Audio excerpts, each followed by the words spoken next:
Բարի լույս, բարի առավոտ, եւ այսպես սկսենք մեր հագեցած եթերը, վերջապես մեկնարկ տանք մեր հյուրերին։ Յուրաքանչյուր բույս ունի իր նշանակությունը, խնամքի հատուկ ձևը, դա բոլորս գիտենք, նաեւ ունի իր սիմվոլիկան։ Բույսերն էլ մարդկանց կյանքում կարող են ունենալ առանձնահատուկ նշանակություն եւ պետք է նաեւ իմանալ, թե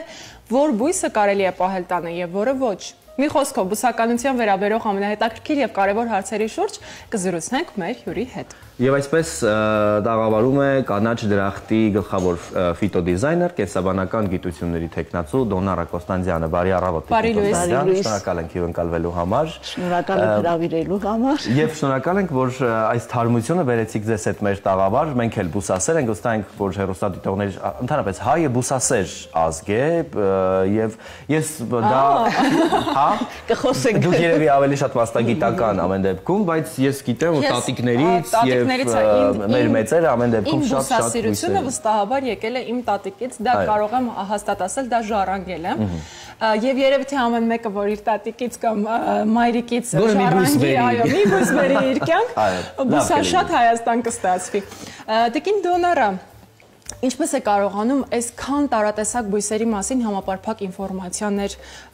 ունենալ, պահել, բնորոշել։ Այո, բնորոշել, այն էլ յուրահատուկ ձևով բնորոշել։ Լավ հարց տվեցիք, առաջնահերթ եթե կա բույս ունի անուն։ Եթե ունի անուն, պատկանում է ինչ-որ դասի, ընտանիքի չմանրանամ, գոյական է։ Հետևապես իր խնամքի պայմանները։ Եվ շատ կարևոր է, երբ մարդիկ զանգահարում են ասում, գիտեք, մենք մի բույս ունենք կանաչ տերևով, 10 տարի է պահում ենք, փչանում է, ինչ անենք, բայց դա ինչ բույս է։ Եթե դուք 10 տարի չգիտեք այդ բույսի անվանումը,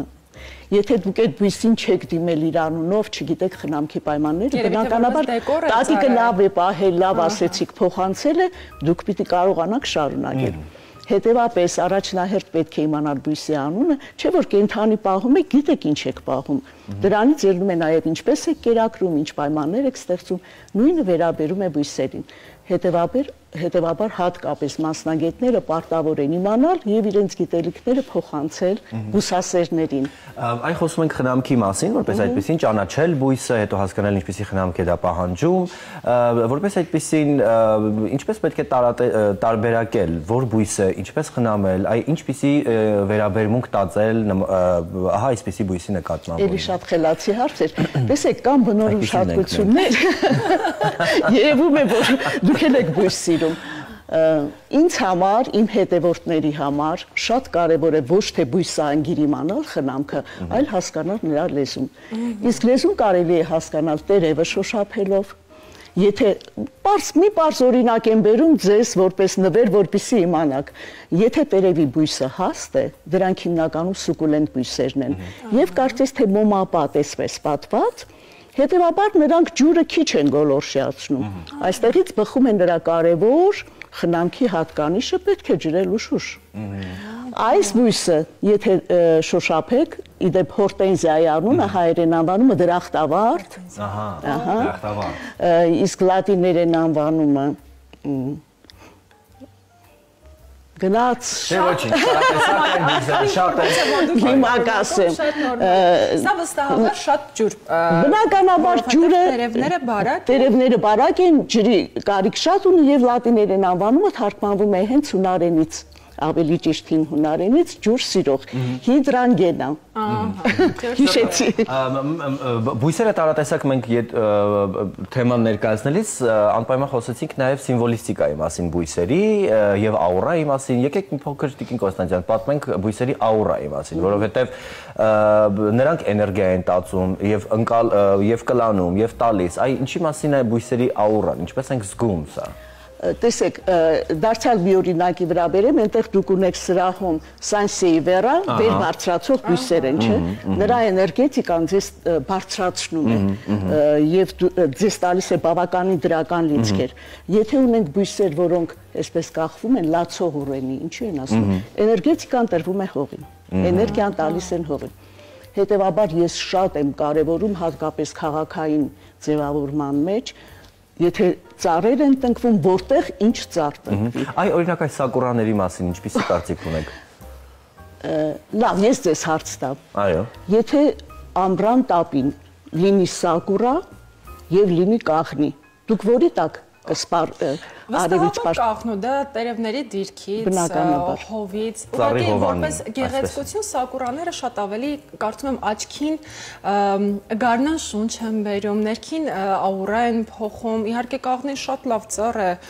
բոլորս գիտենք դրա մասին, բայց որպես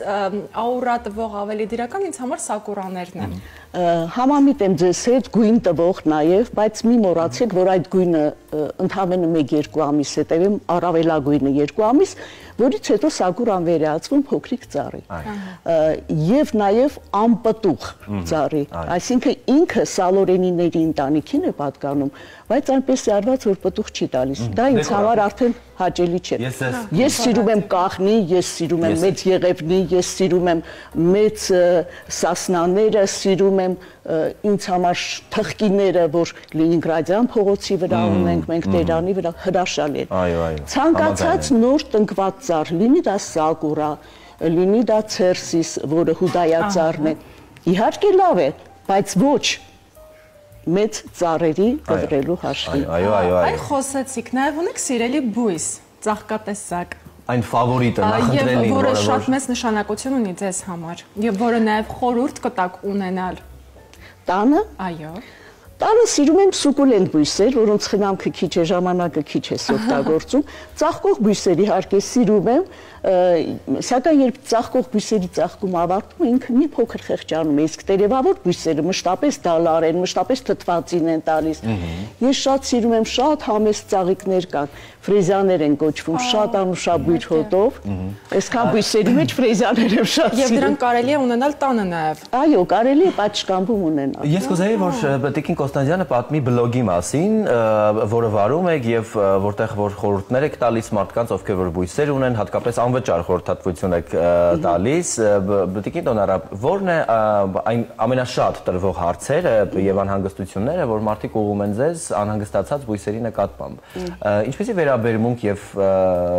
կարծիք են օրինակ տածում մեր հայրենակիցները բույսերի մասին։ Տեսեք, մենք երկու բլոգ կա, մեկը Facebook-յան կանաչ դրախտեջն է, մյուսը մեր հենց իմ անձնական բլոգն է, հա, YouTube-յան։ Հիմնականում հարցում են ինչպես խնամել, ինչպես բազմացնել, այսինքն բույսը գնում են առաջին հերթին կարող է միջուղը պոկել, մենք սիրում ենք չէ հարևանից միջուղ պոկել, որովհետեւ միջուղ պոկել։ Հիմնականում խնամքի պայմանները եւ պարտադիր չի մեր հաճախորդը լինի, ցանկացած մարդ կարող է օգտվել, ինչպես նաեւ աուրայից հիմա սկսել են հետաքրքրվել, իսկ որ բույսը պահենք, որ օրինակ տանը երեխա ծնվի։ Միանշանակ ֆիկուս էլաստիկ։ Իսկ որ բույսը պահենք, որ շատ գումար ունենանք, փողի ծառ, դոլարի ծառ, այսպես յուրաքանչյուր բույս ունի իր էներգետիկան եւ ունի իր սիմվոլիկան։ Ինձ հետաքրքիր է էներգետիկաների բաշխումը, օրինակ այս բույսի։ Մենք ասում ենք փողի ծառ, բայց դա բույս է, որը աճել է հողից եւ օրինակ չգիտեմ, ֆիկուսի պես, ես նմանեցնում եմ իդեպ ֆիկուսին, դուք հիմա Ահա, ես չունեմ որպես այո, բան ունեմ։ Բայց այո, այդ որպես այդ բուսասեր կարող եմ նմանացնել, տարբերակել ֆիկուսը իհարկե լայն մեծ թփերով, այդ փողի ծառը փոքրիկ ծառը հիշեցնում, բայց փաստորեն տեսեք նրան անվանում են փողի ծառ, դա ունի ֆինանսական էներգետիկա իր մեջ, այ ինչպես են բաշխում, ինչպես են հասկացել, որ այս ծառը ունի գումարի էներգետիկա օրինակ։ Բոլոր այն բույսերը, որոնք կուտակում են ջուրը, խելացի ձևով, էքստրիմ պայմաններում օգտագործելու համար կոչվում են սուկուլենտ կուտակային բույսեր։ Հենց դրանք փողի ծառն է, դոլարի ծառն է, հաստ բուն ունեցող, որտեղ մի մասը բնի մեջ է հավաքում, մի մասը տերևների։ Եվ Չինաստանում իդեպ ասեն, որ պարտադիր բոլոր ֆինանսական կազմակերպություններում, բիզնեսմենների օֆիսներում, գրասենյակում պիտի պարտադիր լինի այդ փողի ծառը։ Մտքերն ու տրամադրվածությունն է մեր ուղղորդում ծաղկին։ Անշուշտ, դա փոխադարձ կապ է։ Իդեպ եթե խոսում ենք ջրի մասին, իսկ ջուրը ամենամեծ կլանիչն է եւ ինֆորմացիան պահող, իսկ բույսերը փաստորեն այն բույսերը, որոնք որ շատ ջուր են պարունակում իրենց մեջ, փաստորեն նաեւ սա։ Այդ աուրան այո ավելի շատ են ներծծում։ Տիկին Դոնարա, իսկ կան բույսեր, որոնք չի կարելի պահել տանը, կան բույսեր, որոնք հատկապես հորդորվում է պահել տանը, ինչպես դա տարբերակել, որովհետեւ ես երազում եմ ունենալ լիմոնի ծառ, բայց ինձ ասացին, երբ որ ես զանգահարեցի պատվիրելու համար, ինձ ասացին, որ շատ մեծ խոնավություն է սիրում եւ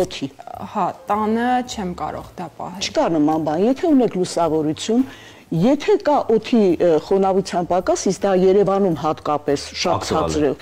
դուք անընդհատ պիտի ցողեք բույսը։ Այսինքն արհեստական անձրև եք անում, օդի խոնավությունը բարձրանում է, եւ այդ խոնավությունը ինքը վերադարձնում է մեզ, մեր մաշկին, հա,